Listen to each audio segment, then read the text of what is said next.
welcome to Mechanic. In this video I'm going to show you how to perform the window and sunroof what's called synchronization. So a lot of times when you replace the battery on these cars in the Volvo, you'll notice that the window will not go all the way down. You have to just keep pressing it or hold the button down. That one touch feature doesn't work. Same with the sunroof. So in order to fix that, you go to maintenance, go to windows and doors, scroll down here at the bottom and select Volvo, do smart VIN.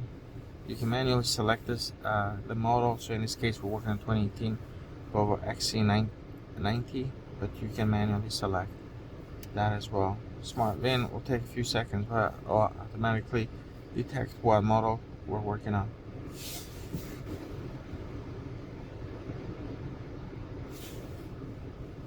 And then it detected the model. We'll press OK here, and then you can see here we have a few options.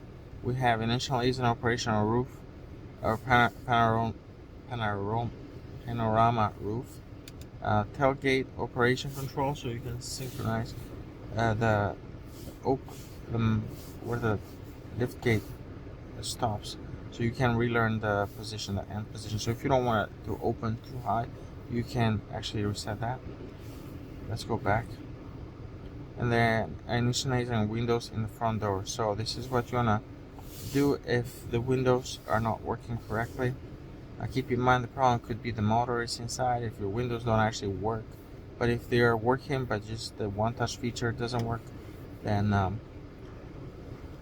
you can carry this procedure. So you can see they're actually learned from window on the driver's side, the passenger, they're both learned and closed. But if they were not, it'll say not learned there, and then you will press 1 to initialize the driver doors and learn the max and the minimum positions so that the one touch feature will work, and you'll press 2 to carry that procedure for the passenger door, and that would be it. It would be a pretty simple procedure. Thank you for watching Mechanic, where you can be the mechanic.